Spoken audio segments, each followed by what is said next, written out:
الحمد لله حمدا كثيرا كما أمر، ونشهد أن لا إله إلا الله وحده لا شريك له في الخلق والأمر، ونشهد أن سيدنا وسندنا محمدا عبده ورسوله المبعوث إلى الأسود والأحمر لتتميم مكارم الأخلاق. لا يخلق نبي ولا رسول بعده ولا أمة بعد أمتي ولا أمة بعد أمته ولا شريعة بعد شريعتي ولا كتاب بعد كتابي. وصلى الله تعالى عليه وعلى آله وصحابه الذين هم خلاصة العرب، الذين هم مفاتيح الرحمة ومصابيح الغرل. أعوذ بالله السميع العليم من الشيطان الرجيم. بسم الله الرحمن الرحيم.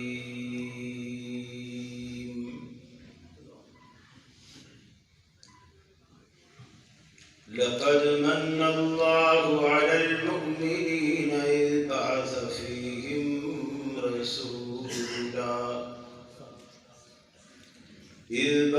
فيهم رسولا من أنفسهم يتلو عليهم آياتي ويزكيهم ويعلمهم الكتاب والحكمة وإن كانوا من قبل لفي ضلال مبين.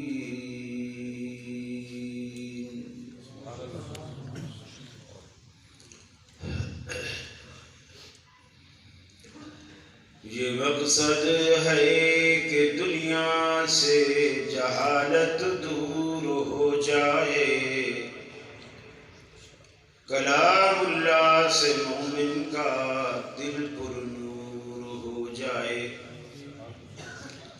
یا الہی جب تک کہ میرے جسم میں جان رہے، تجھ پہ صدقے تیرے محبوب پہ قربان رہے.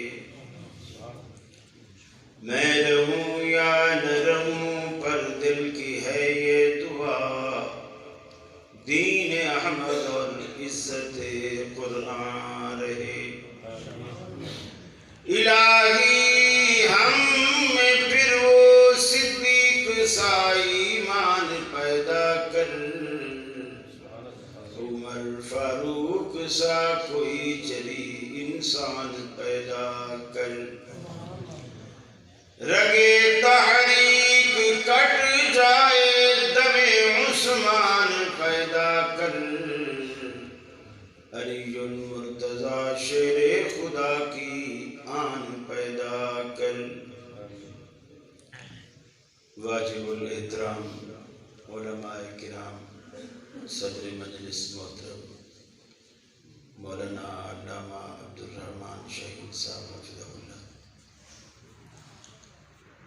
فیصل آباد کے اس 29 چک کے میرے اہل توحید مسلم بھائیوں، میری مسلم ماؤں بہنوں بیٹیوں،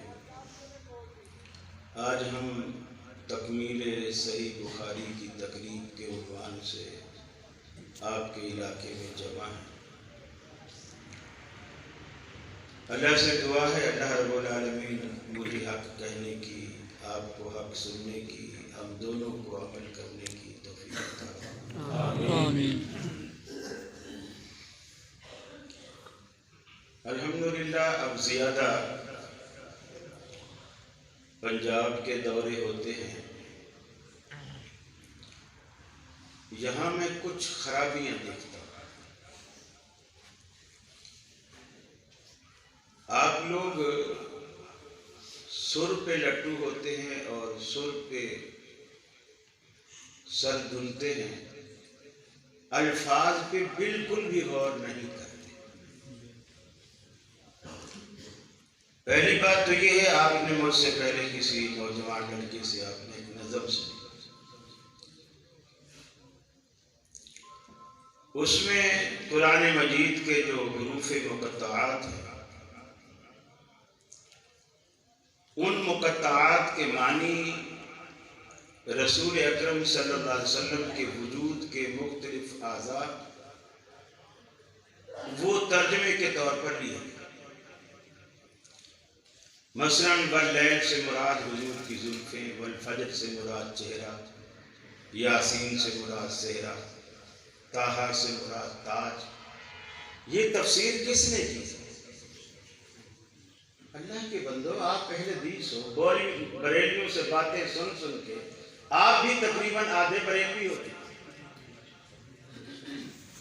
پھر تو سب کچھ کھاؤ، 40ویں بھی کرو، 7ویں بھی کرو، سب کچھ کرو، کیوں مسجد الگ بنائی گئی؟ بریلیوں کی مسجدیں ہم سے بڑی ہوتی ہیں، آپ سارے اس میں کھپ سکتے ہیں، الگ مسجد بنانے کی کیا ضرورت ہے؟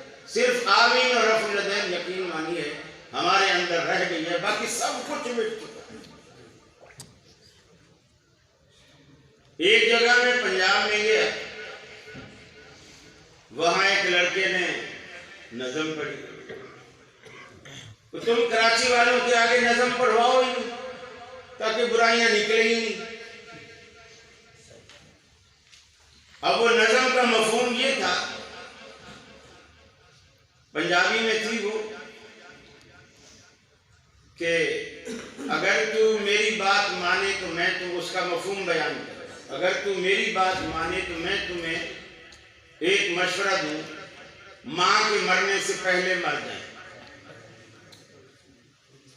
ماں کے مرنے سے پہلے تو مر جائیں، اور بھی اس طرح کے جملے تھے۔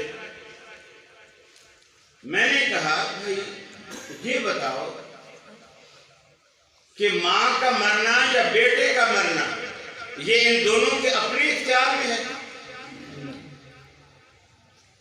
کبھی نانا دادا بیٹھے ہوتے ہیں، پوتے نواسے فوت ہو جاتے ہیں،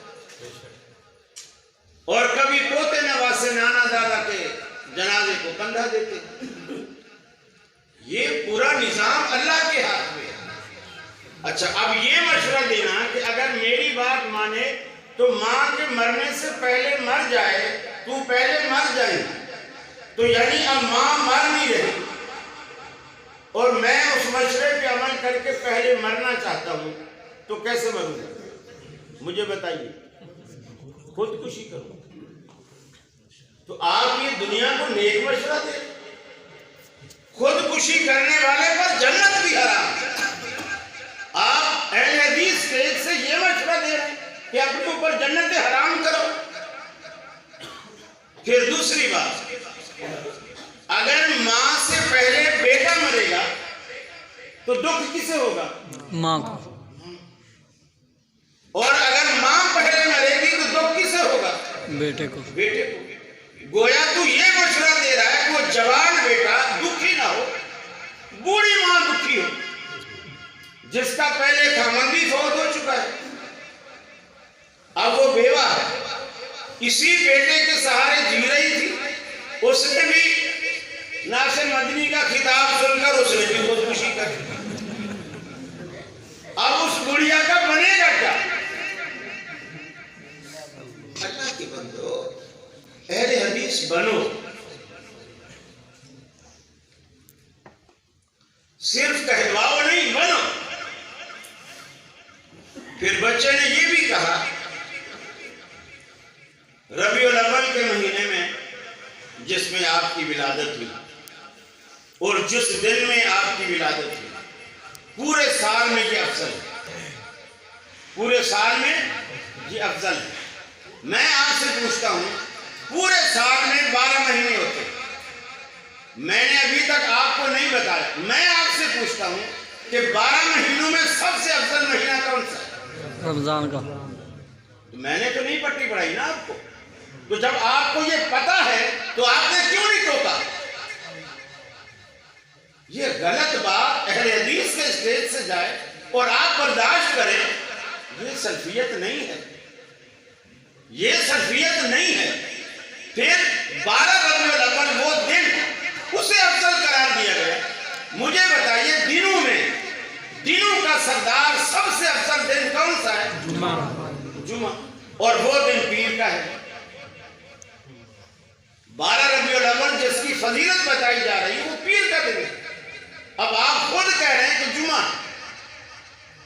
میرے بھائیو، بنتے ہو وفادار، وفا کر کے دکھاؤ۔ کہنے کی وفا اور ہے، کرنے کی وفا اور۔ ہم صرف اہل حدیث کہلاتے ہیں، اہل حدیث ہوتے نہیں، کہلاتے ہیں۔ ہونا بہت مشکل تھا۔ اہل حدیث ہوتے تھے صحابہ کرام رضوان اللہ علیہم، ایک ایک بات کی قیمت چکا تھا، ایک ایک بات کی قیمت چکا تھا۔ ہمیں تو ملا ہے نا مفت میں، پکی پکائی کھیر ملی ہے، ہم نے اپنا کھا لی، ہماری نہ اس پہ محنت لگی، نہ کوئی پیسہ لگا، نہ خون پسینہ صرف ہوا۔ بس ابا مسلمان تھا، دادا مسلمان تھا، مسلمان گھر میں ہم پیدا ہو گئے۔ بچپن میں ماں باپ نے ختمہ کروا دیا، گائے کا گوشت گھر لے آئے، گائے کا گوشت بھی کھانے لگے، لہذا ثابت ہوا کہ ہم مسلمان ہیں۔ بس اب تو بہت سارے ہندو بھی گائے کا گوشت کھانے لگے، جب بکرا مہنگا ہوا نا، گائے کا گوشت کھانے لگے۔ میرے بھائی، اسلام ہونے کے لیے کچھ تقاضے ہیں۔ بہرحال مجھے محترم عبد الرحمن شاہین حفظہ اللہ نے حکم دیا تھا کہ حجیت حدیث کے طور پر، حجیت حدیث کے حوالے سے کچھ باتیں آپ کے گوش گزار کی جائیں۔ یہ چونکہ یہ باتیں سنی تھی، میں تو کاروی کے منہ پہ کہنے سے باز نہیں آتا کہ جائے کہ اس کی پیٹھ پیچھے میں اس کی رعایت کروں۔ تو یہ ہر اہل حدیث کے اندر یہ جوہر موجود ہونا چاہیے۔ وہ غلط بات سننے کا خود کو عادی نہ بنائے، نہ غلط بات سنے نہ غلط بات کہے۔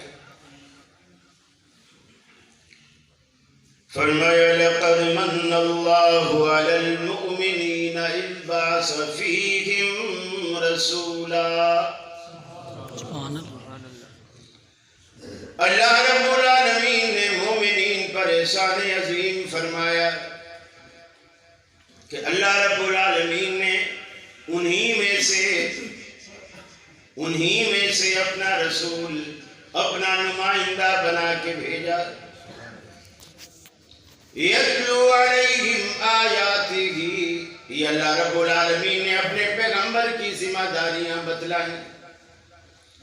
آج دنیا میں کتنے لوگ ہیں جو پیغمبر علیہ السلام کی حیثیت نعوذ باللہ ایک پوسٹ مین کی مانتے ہیں کہ جس طرح ڈاکیا آتا ہے چٹھی دے کر چلا جاتا ہے، اس لفافے کو کھولنا، خط کو کھول کر پڑھنا، پھر گھر والوں کو سمجھا کر جانا، یہ ڈاکیے کی ذمہ داری میں شامل نہیں۔ اللہ کہتا ہے کہ میرے پیغمبر کی ذمہ داری قرآن پہنچانا نہیں۔ یتلو علیہم آیاتہ، پہلی بات پیغمبر کی ذمہ داری یہ ہے کہ لوگوں کے سامنے اس قرآن پاک کی تلاوت کرتا ہے، ان کو قرآن پڑھ کے سناتا ہے، توحید کے قصے سناتا ہے، آخرت کی فکر دلاتا ہے، ایمانیات کی بات کرتا ہے، کفر اور شرک سے ان کو بچاتا ہے قرآن کے ذریعے۔ یتلو علیہم آیاتہ ویزکیہم، قرآن پڑھتا چلا جاتا ہے، ان کا تزکیہ کرتا چلا جاتا ہے، قرآن کے ذریعے ان کی زندگیوں کو دھوتا ہے، کفر سے پاک کرتا ہے، شرک سے پاک کرتا ہے، گمراہی سے پاک کرتا ہے۔ یہ ہمارے پیغمبر کے منصب میں یہ بات شامل ہے۔ وَيُعَلِّمُهُمُ الْكِتَابَ وَالْحِكْمَةَ، تیسری ذمہ داری یہ ڈاکیا تو لفافہ تھما کے چلا جاتا ہے، قرآن کہتا ہے نہیں، وَيُعَلِّمُهُمُ الْكِتَابِ، اس آسمان سے آئی ہوئی چٹھی کو پڑھانا بھی ہمارے پیغمبر کی ذمہ داری میں شامل ہے، والحکمہ، اس کا ترجمہ تفسیر جو اللہ کے حبیب نے 23 سالہ دور نبوت کی زندگی میں کر کے بتلائی، وہ بھی دنیا تک پہنچانا، وہ بھی اس میں شامل ہے۔ آج بے شمار باتیں ہیں۔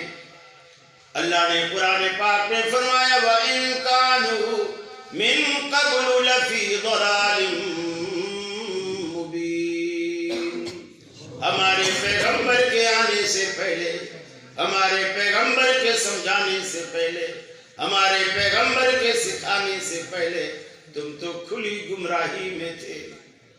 ہمارے پیغمبر نے آ کر کے تمہیں جنت کی راہ پہ ڈالا، تمہیں دوزخ کی راہ سے الگ کیا، ہدایت اور گمراہی کا فرق بتایا، توحید اور شرک میں امتیاز پیدا کیا۔ وَإِن كَانُوا مِن قَبْلُ لَفِي ضَلَالٍ مُبِينٍ، تم کھلی گمراہی میں تھے۔ اگر ہمارا پیغمبر نہ آتا آج تک تم گمراہی کی دلدل میں ہوتے اور تمہیں دوزخ سے بچانے والا کوئی نہ ہوتا۔ اس پیغمبر کے ذریعے ہم نے بچایا۔ اور پھر قرآن، اللہ رب العالمین جو جگہ جگہ قرآن میں کہتا ہے وَلَقَدْ يَسَّرْنَا الْقُرْآنَ لِلذِّكْرِ فَهَلْ مِن مُدَّكِرٍ، ارے قرآن کو ہم نے تیری تفہیم کے لیے آسان کیا، کوئی ہے اس کو سمجھنے والا؟ کوئی ہے سمجھنے والا؟ آج قرآن کو سب نہ سمجھنے کے لیے ایک بہت بڑا عذر ہے ہمارے پاس۔ وہ عذر یہ ہے کہ ہم میں سے ہر شخص یہ کہتا ہے کہ میاں کیا کروں، کیسے سمجھوں، میری زبان پنجابی ہے، اردو ہے، سندھی ہے، پشتو ہے، بلوچی ہے، قرآن تو عربی میں ہے، میں کیسے سمجھوں؟ مجھے بتائیے، آپ کا ایک بیٹا، اکلوتا بیٹا، وہ یہاں سے سعودی عرب چلا گیا کمانے کے لیے، یا دبئی چلا گیا کمانے کے لیے۔ ان دونوں ملکوں کی، علاقوں کی، وہاں کی جو مادری اور قومی زبان ہے وہ کیا ہے؟ عربی۔ وہاں چلا گیا، آپ کو فون کرتا رہے، پیسے بھجواتا رہے، ٹھیک ہے، آپ خوش ہیں۔ 1 سال تک تو فون بھی کرتا رہا، پیسے بھی بھجواتا رہا۔ 1 سال کے بعد پیسے آنا بھی بند ہو گئے، فون آنا بھی بند ہو گیا، اور آپ فون کرتے ہیں تو اس کی سم بھی بند ملتی ہے۔ 1 مہینہ، 2 مہینے، 8-9 مہینے ہو گئے۔ ظاہر بات ہے آپ کا اکلوتا بیٹا ہے، آپ کو نیند بھی نہیں آتی کہ پتہ نہیں میرا بیٹا کس حال میں ہوگا۔ اچانک اس کا فون، سم، سب کچھ بند کیسے ہو؟ آپ اس کے ملنے جلنے والوں سے پوچھتے ہیں جو سعودی عرب میں یا دبئی میں ہیں، آپ ان سے پوچھتے ہیں کہ یار میرے جنید بیٹے کا کچھ پتہ چلا؟ وہ کہتے ہیں چاچا ہم نے بھی بہت عرصہ ہو گیا اسے کہیں دیکھا نہیں، ملاقات نہیں۔ آپ ڈاکیے کو پکڑتے ہیں، یار میرے بیٹے جنید کی کوئی چٹھی تو نہیں آئی؟ وہ کہتا ہے ہماری تو ڈیوٹی ہے، جب بھی چٹھی آئے گی میں خود دروازہ بجا کر آپ کو دے کر جاؤں گا، آپ کو پوچھنے کی مجھ سے ضرورت نہیں، میں خود پہنچاؤں گا۔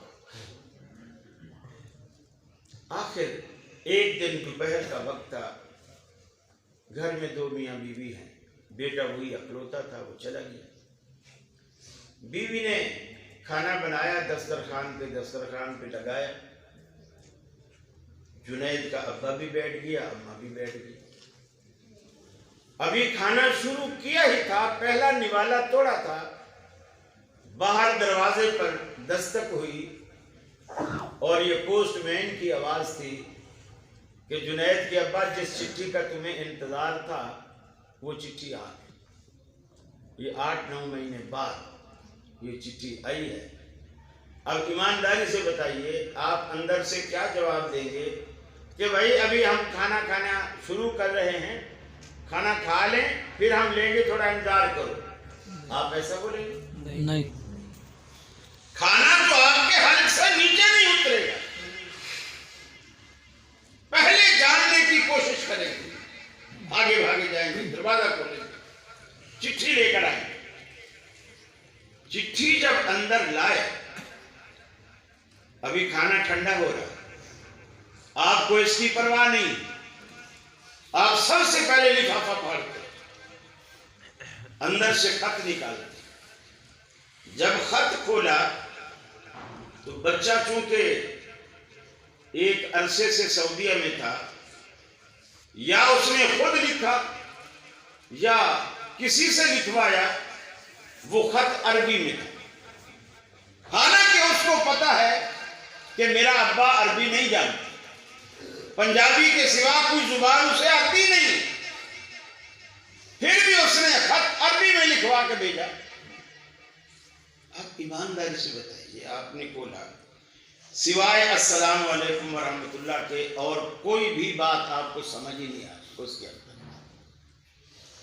اب آپ کیا کہیں گے؟ بیوی سے کہیں گے کہ اس کمبخت نے تو خط ہی ایسی زبان میں لکھا ہے جو ہم جانتے ہی نہیں ہیں، جا اس کو تندور میں ڈال، ایسا بولیں گے؟ نہیں، آپ کیا کہیں گے؟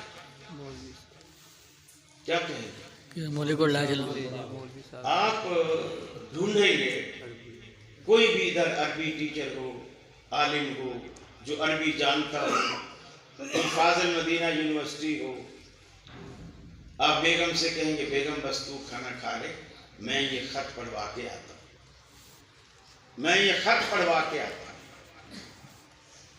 اب آپ خط کے ترجمے کے لیے ایک عالم کو اور عربی جاننے والے کو تلاش کریں، وہ ملتا ہے، آپ خط پڑھاتے ہیں، اس کو سمجھتے ہیں، کیوں کہ آپ کے بیٹے کی چٹھی ہے، اور اللہ کی چٹھی جو بندوں کے نام 1400 سال سے آئی ہے آپ کے پاس، اور اس لیے پڑی ہوئی ہے اور نہیں کھولی گئی کہ یہ اس زبان میں ہے جو زبان میری نہیں ہے۔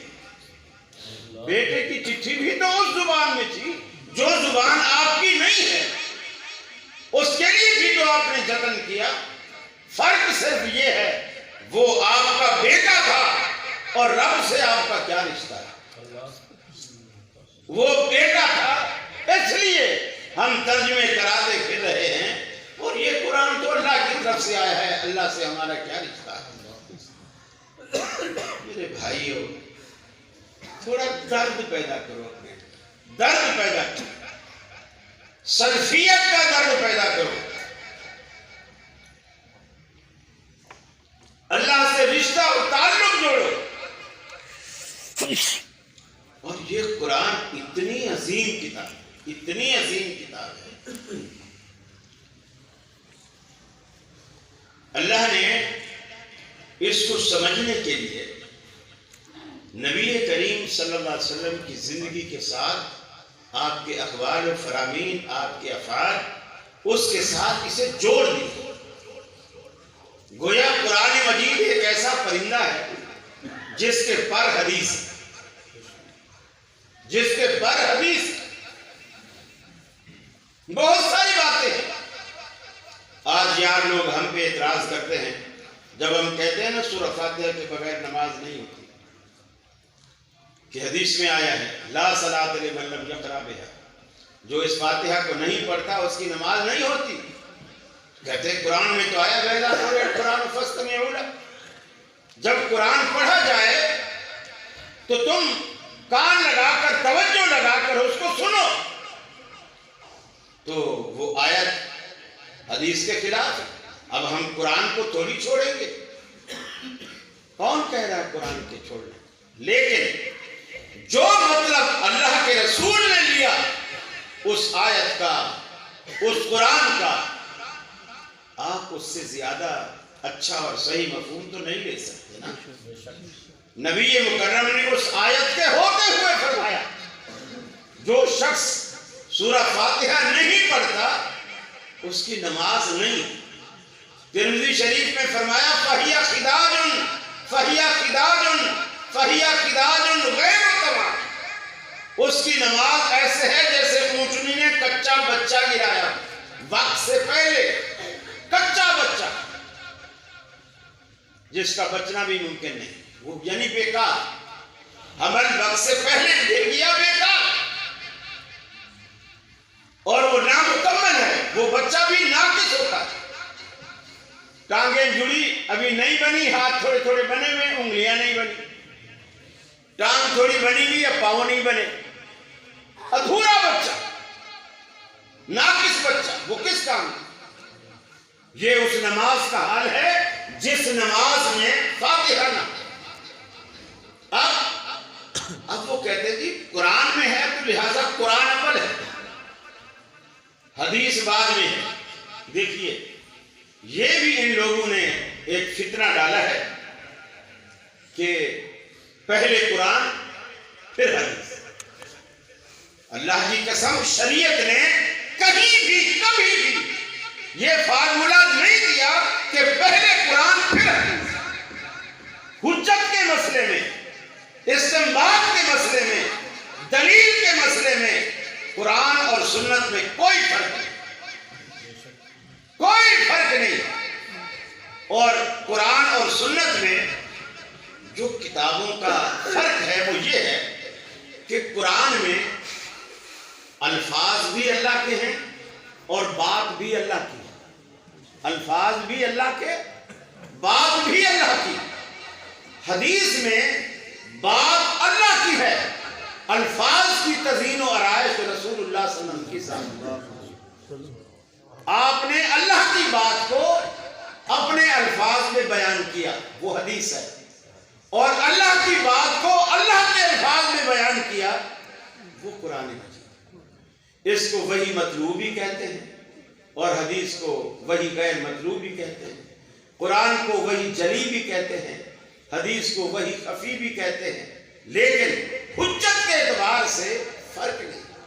آپ اس بات کے پابند نہیں ہیں کہ کوئی مسئلہ پوچھنے والا آج کسی عالم سے, مفتی سے کوئی مسئلہ پوچھے اور اس کے ذہن میں فوری طور پر کوئی حدیث آئے تو وہ اس حدیث کو روکے رکھے, پہلے قرآن میں کوئی آیت تلاش کرے.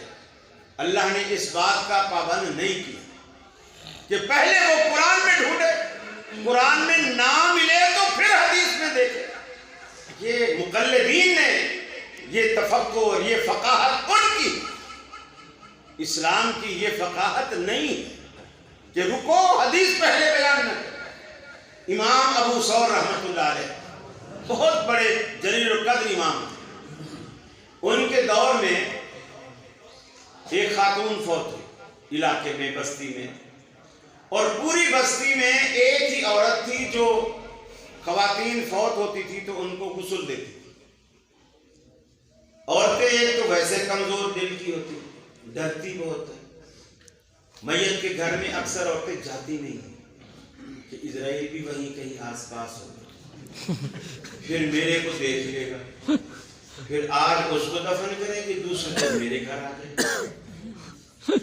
تو وہ اس لیے نہلاتا کوئی نہیں عورت. ایک کوئی اور عورت تھی, وہ کسی وہابی مولوی کی بیوی ہوگی, نہیں ڈرتی ہوگی.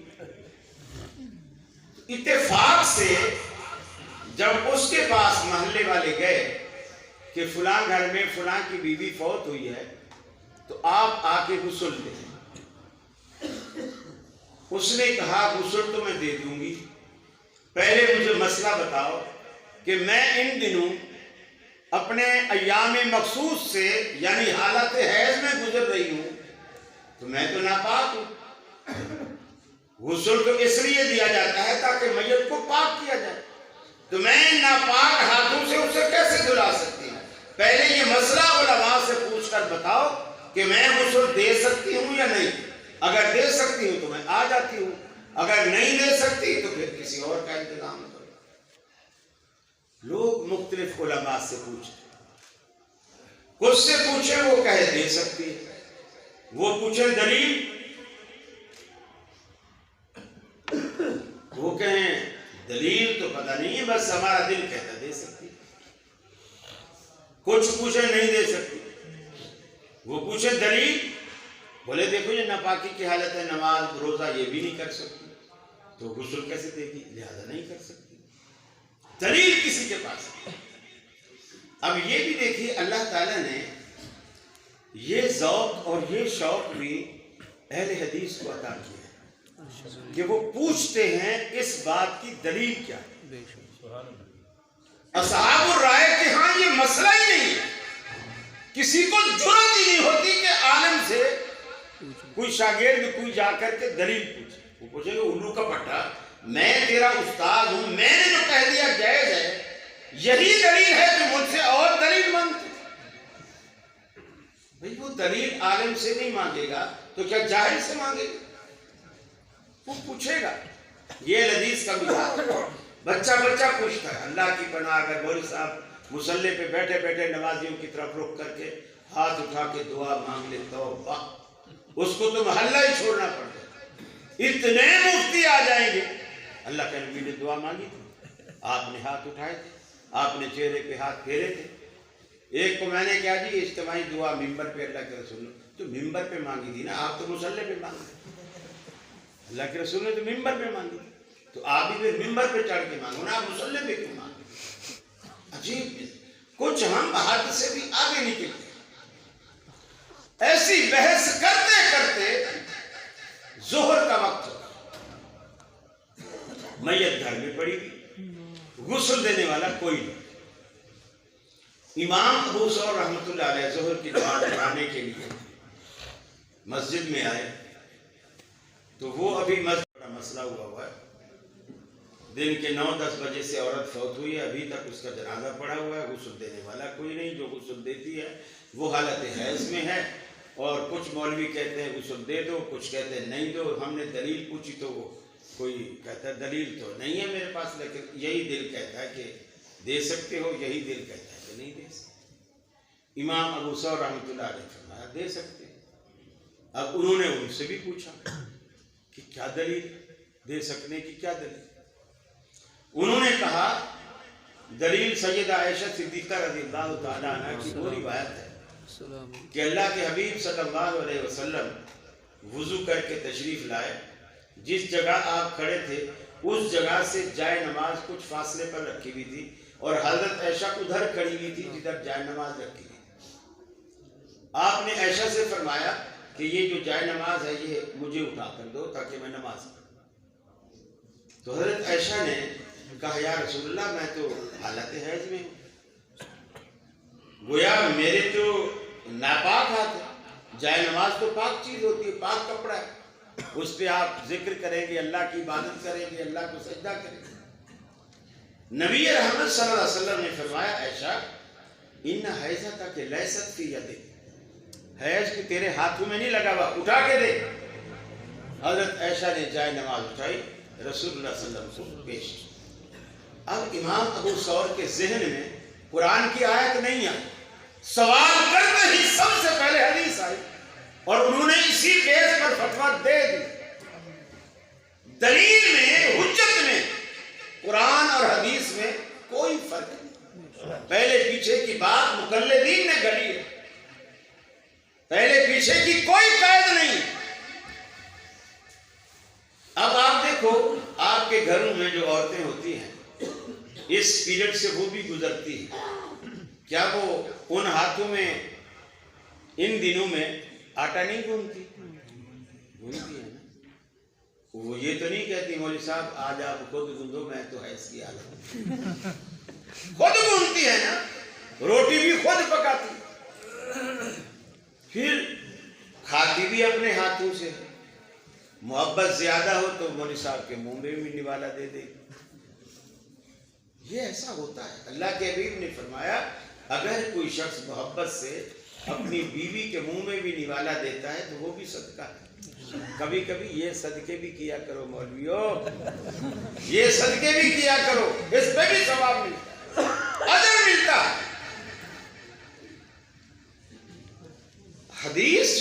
یہ بالکل اسی طرح حجت ہے، بلکہ بعض موقعوں پر بظاہر لگتا ہے کہ یہ حدیث قرآن کے خلاف جا رہی ہے۔ مثال کے طور اللہ قرآن میں کہتا ہے انما حرم علیکم المیتۃ والدم ولحم الخنزیر وما اہل به لغیر۔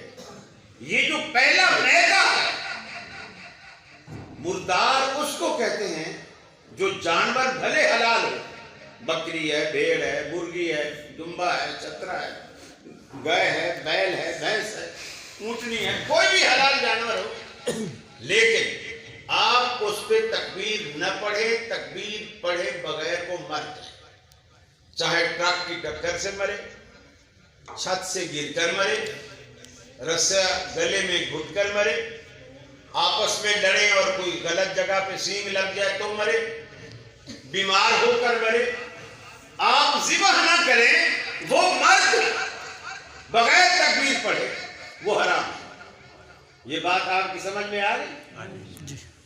وہ حرام اور مردار۔ مجھے بتائیے حنفی، دیوبندی، بریلوی، اہل حدیث یا چلو شیعہ بھی، وہ کچھ مچھلیاں نہیں کھاتے، لیکن جو کھاتے ہیں اس پر میرا سوال بنتا ہے۔ یہ سارے جب بھی ہم مچھلی کھاتے ہیں، ایمانداری سے بتائیے آپ مچھلی کو تکبیر پڑھ کے ذبح کرتے ہیں؟ نہیں۔ اور قرآن کہتا ہے حرام ہے۔ مچھلی آپ کو مدینے والے نے کھلائی ہے، قرآن تو کھانے ہی نہیں دیتا۔ مچھلی آپ کو مدینے والے نے کھلائی۔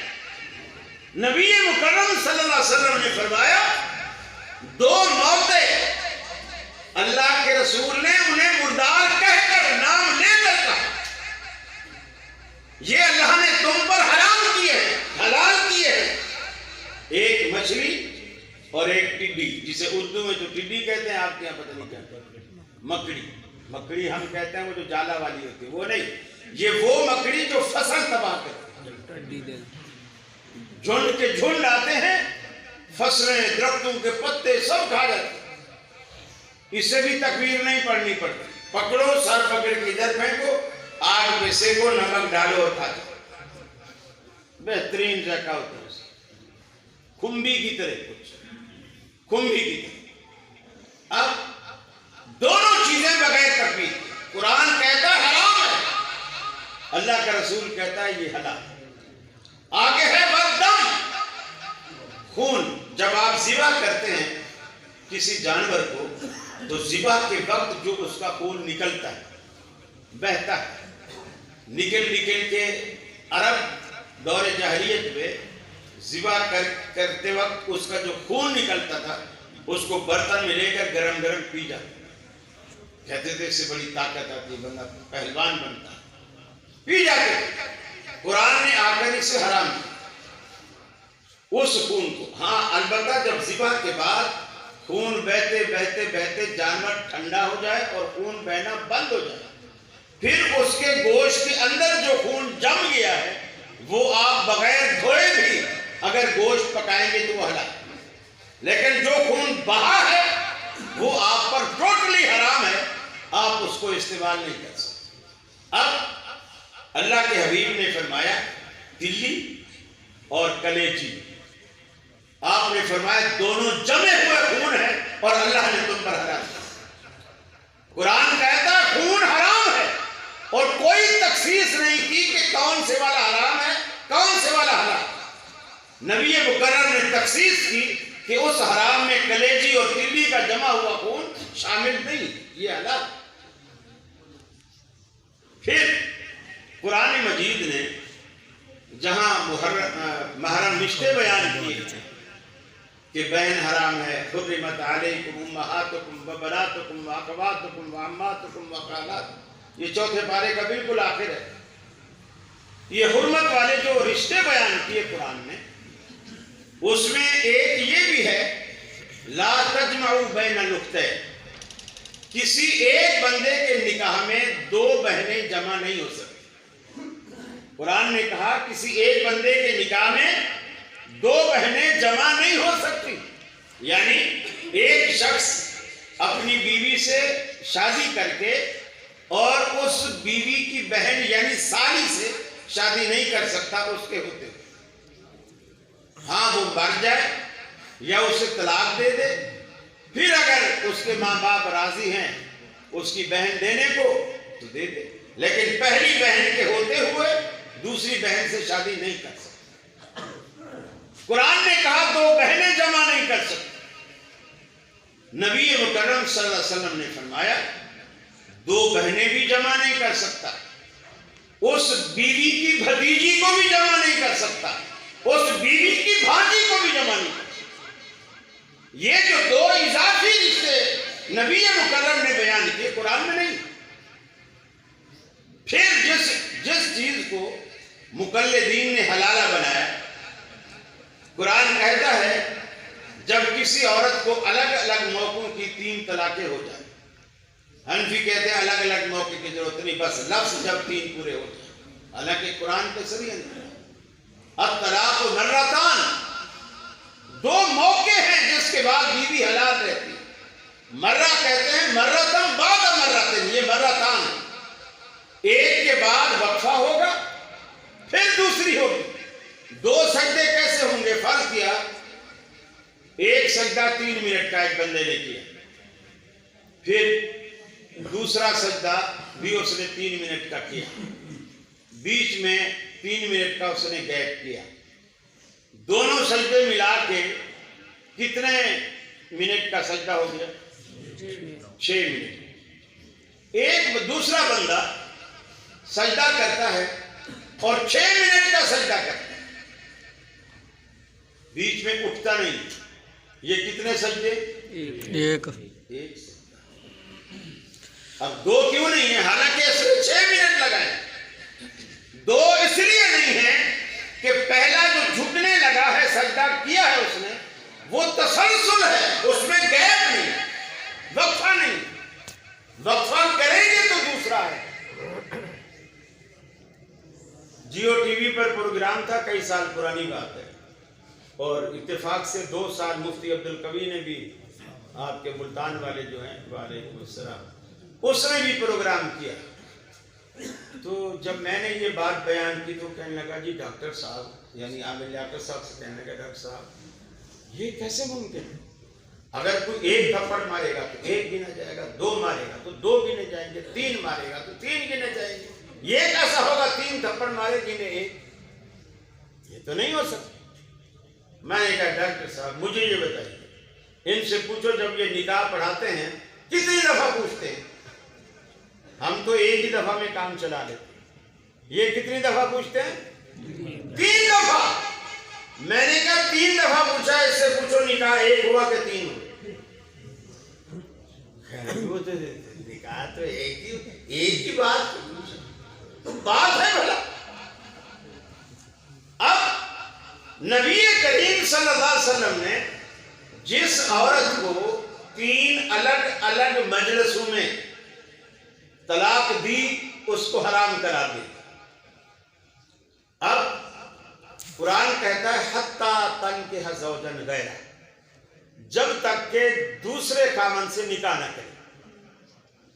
اب آیت جو ہے اس سے انہوں نے مفہوم یہ نکالا آرٹیفیشل نکاح، 1 گھنٹے کے لیے کسی سے نکاح کر دیا، اماں باہر بیٹھی ہے، ابا باہر بیٹھا ہے، بھائی جوان باہر بیٹھے ہیں، بہنیں بھی باہر بیٹھی ہیں، وہ 1 گھنٹے والا نکاح کر کے کمرے کے اندر لے جاتا ہے، کنڈی لگا لیتا ہے، دوپہر کا ٹائم ہے، پسینہ پہنچتا ہوا گھنٹے بعد باہر نکلتا ہے اور کہتا ہے میں نے اسے طلاق دی طلاق دی طلاق دی طلاق دی۔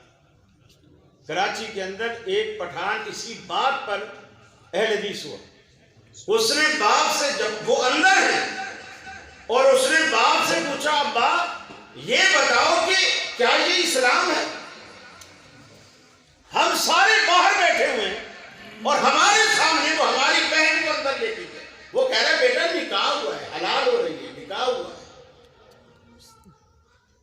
شریعت نے جس چیز پر لعنت کی ہے، لعنت والے کام سے کوئی چیز حلال نہیں ہو سکتی۔ لعنت والے کام سے آپ نے فرمایا لعن اللہ المحلل والمحلل، حلالہ کرنا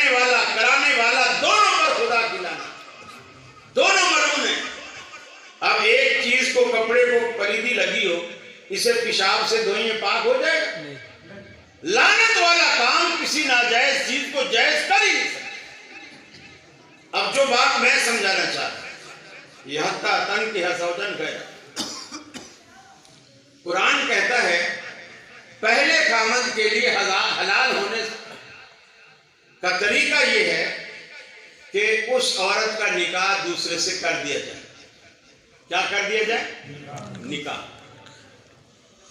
نبی کریم صلی اللہ علیہ وسلم فرماتے ہیں نہیں، قرآن کے صریح خلاف۔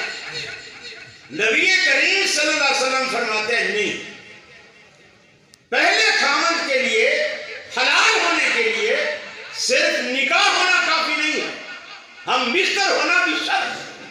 اور قرآن میں کہیں نہیں، قرآن میں ایک ہی شرط ہے، حتیٰ تن کے زوجن غیرہ۔ اللہ کے رسول کے پاس ایک عورت آئی، اس نے کہا یا رسول اللہ، جس پہلے خامد نے مجھے طلاق دی تھی نا، میں دوبارہ اسی کے پاس جانا چاہتا ہوں، نئے والے کے پاس نہیں رہنا چاہتا۔ آپ نے پوچھا کیا عذر ہے؟ اس نے کہا اس کے پاس تو بالکل ایسے ہے جیسے اس نے دوپٹے کا ایک پلو نکالا اور وہ نکال کے آپ کو دکھایا، گویا اس آدمی میں جو دوسری شادی میں نے کی ہے مردانہ قوت ہی نہیں۔ آپ نے فرمایا تو پہلے خامد کے پاس نہیں جا سکتے، پہلے خامد کے پاس نہیں جا سکتے، اس لیے کہ دوسرے خامد نے تیرے ساتھ ہم بستری نہیں کی، لہذا تو حلال ہی نہیں۔ قرآن کہتا ہے صرف نکاح کرنے پر ہو جائے گا۔ اب ان سے پوچھو جو ہمیں کہتے ہیں نا ویزا قرآن قرآن سناتے ہیں، ان سے پوچھو بس نکاح کرو اور طلاق لے لو، کمرے میں بند کرنے کی کیا ضرورت ہے؟ عجیب ان کے فلسفے ہیں، یقین مانو۔ پھر بعض دفعہ ایسے واقعات آئے کہ جس سے نکاح حلالے کے لیے کیا نا، عورت کو وہ زیادہ پسند آ گئی پہلے والے اصلی خامن سے، وہ زیادہ پسند آئی، وہ تو پاؤں پڑ گئی اس کو کہ میں تمہیں اللہ رسول کا واسطہ دیتی ہوں، تو مجھے طلاق نہیں دیتا، تو مجھے طلاق نہیں دیتا۔ ان لوگوں نے عدالت میں کیس کر فرض کر لیا، اور جو دوسرا بندہ تھا اس کا نام نتھو تھا، پہلے والے کا نام خیرہ تھا۔ عدالت میں کیس کیا، پہلے خامن نے، خیرے نے، جج صاحب نے پوچھا ہاں بھی کیا مسئلہ ہے؟ بولے نتھو جو ہے میری بیوی کو طلاق نہیں دیتا۔ اس نے کہا پاگل آدمی، بیوی تیری ہے تو نتھو کیسے طلاق دے گا؟ اپنی بیوی کو تو ہی طلاق دے گا، بیوی کو نتھو کیسے طلاق؟ عجیب ان کے مذہب ہے۔ اور اب اس ڈر سے بچنے کے لیے انہوں نے کیا طریقہ اختیار کیا ہے؟ پہلے طلاق نامے پر اس دوسرے خامن سے سائن کرواتے، طلاق نامے پر نکاح سے پہلے سائن کرواتے کہ بعد میں مکر نہ جائے۔ اچھا، اب نکاح نہیں ہوا، طلاق پہلے ہو گئی، تو طلاق تو ہوتی ہے نکاح والی کو، اس نے طلاق کس کو دی؟ اچھا، اور اگر نکاح سے پہلے بھی طلاق ہو جاتی ہے تو اس کے بعد جو نکاح ہوا ہے اس کو تو طلاق ہو چکی۔ عجیب فلسفے ہیں لوگ، عجیب فلسفے۔ میرے بھائیوں، قرآن مجید کو سمجھنے کے لیے نبی مکرم صلی اللہ علیہ وسلم کی زندگی جب تک اس کے ساتھ نہیں ملاؤ گے تب تک کوئی فائدہ نہیں، کوئی فائدہ نہیں۔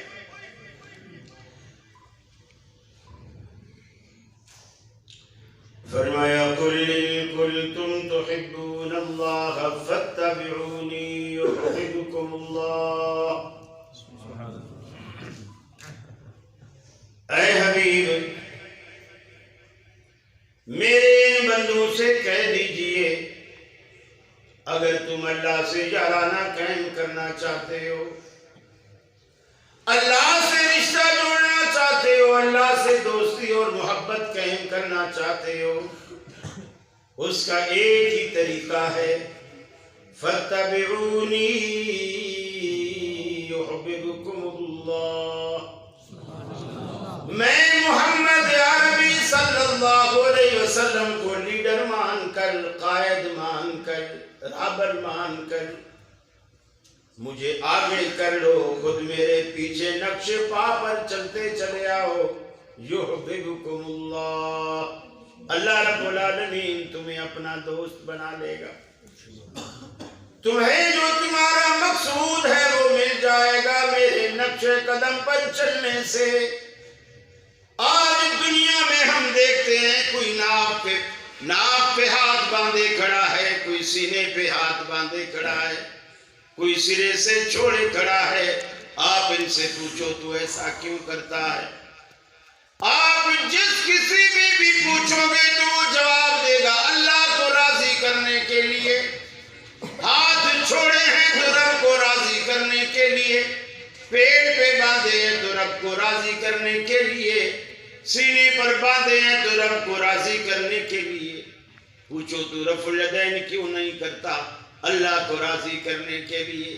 پوچھو تو کیوں کرتا ہے تو وہ بھی کہتا ہے اللہ کو راضی کرنے کے لیے۔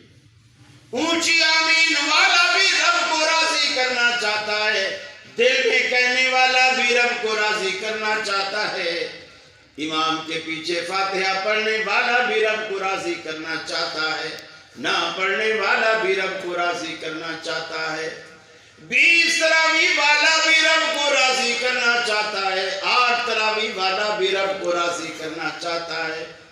ارے کبھی آپ نے رب سے بھی پوچھا کہ الہ العالمین دنیا نے تجھے راضی کرنے کے اتنے طریقے بنا رکھے ہیں، تو ہمیں بتا کہ تو کس طرح راضی ہوتا ہے؟ آج تک اگر نہیں پوچھا تو رب العالمین سے آج پوچھئے، اللہ جواب دیتا ہے ان کنتم تحبون اللہ، اے دنیا والو اگر واقعی تم اللہ کو راضی کرنا چاہتے ہو فاتبعونی یحببکم اللہ، میرے حبیب کو قائد مان کر اس کے اسوے پر، اس کے نقش پا پر، وہ زمین پہ چلتا ہوا جو اپنے نقش پا چھوڑتا چلا ہے، تم انہی نقش پا پہ اپنے قدم رکھ کر چلتے چلے آؤ، نتیجہ یہ نکلے گا یحببکم اللہ، اللہ تمہیں اپنا محبوب بنا لے گا۔ اور اس کا فائدہ کیا ہوگا؟ ہم کہتے ہیں الہ العالمین ہم تو بڑے مطلبی لوگ ہیں کہ دنیا میں جس سے بھی یاری اور تعلق بناتے ہیں اس نیت سے بناتے ہیں کہ ہمیں کوئی فائدہ ہوگا۔ دنیا میں بیٹے بیٹی کی شادی پر دوست کام آ جاتے ہیں، خوشی غمی میں دوست کام آ جاتے ہیں، اگر تیرے محبوب کے نقش قدم پر چل کر تجھ سے ہم نے دوستی بنا لی، تیری دوستی کا ہمیں کیا فائدہ ہوگا؟ اللہ کہتا ہے یغفر لکم ذنوبکم، میں تمہاری ساری زندگی کے گناہ معاف کر دوں گا، صرف اس بات سے کہ تم میرے نبی کے پیچھے چلے تھے۔ یغفر لکم ذنوبکم، ارے کوئی اسلام آباد میں بیٹھ کر کہتا ہے کہ میاں صرف گناہ بخشوانے کے لیے نبی کی پیروی کیوں کروں، وہ تو بہشت کے دروازے سے گزرنے سے بھی گناہ معاف ہو جاتے ہیں، فلاں دہلیز پر ماتھا ٹیکنے سے بھی گناہ معاف ہو جاتے ہیں۔ اللہ کہتا ہے میرے بندے یہ تیری بھول ہے، واللہ غفور رحیم، میرے در کے سوا کہیں بھی گناہ معاف نہیں ہوتے، ایک اکیلا میں ہوں جو تمہارے گناہ معاف کرنے والا ہوں۔ اے میرے بندے میرے دروازے پر ایک مرتبہ تو صحیح تو گلے کرتا ہے کہ میری دعاؤں کو رب العالمین قبول نہیں کرتا، میرے دروازے پر ایک مرتبہ تو صحیح، اپنی جبین نیاز جھکا تو صحیح، اپنی طلب کا دامن میرے آگے پھیلا تو صحیح، اپنا دستے سوال اٹھا تو صحیح، اپنا دکھڑا مجھے سنا تو صحیح، اپنی ندامت کے 2 اتھرو بہا تو صحیح۔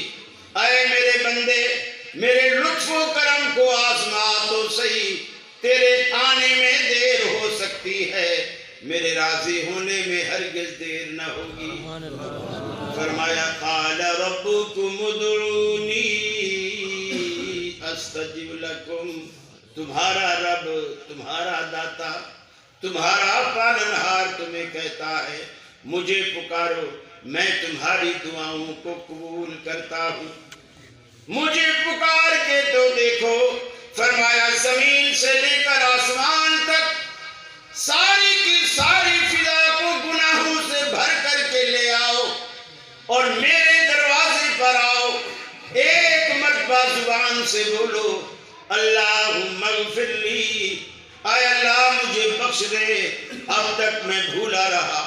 اللہ کہتا ہے وَبِعِزَّتِي وَجَلَالِي، مجھے میری عزت کی قسم، میرے جلال کی قسم، تم زمین سے آسمان تک اپنے گناہ کر کے میرے پاس لے آؤ، میں تمہارے گناہوں سے بھی دگنی رحمت لے کر تمہارا استقبال کروں گا۔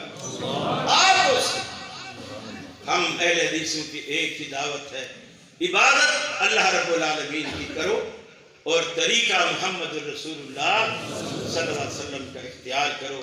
مجھے جو وقت ملا تھا مکمل ہوا، اللہ سے دعا ہے اللہ رب العالمین مجھے بھی اور آپ کو بھی عمل کی توفیق عطا فرمائے۔ وآخر دعوانا ان الحمدللہ رب العالمین۔ السلام علیکم۔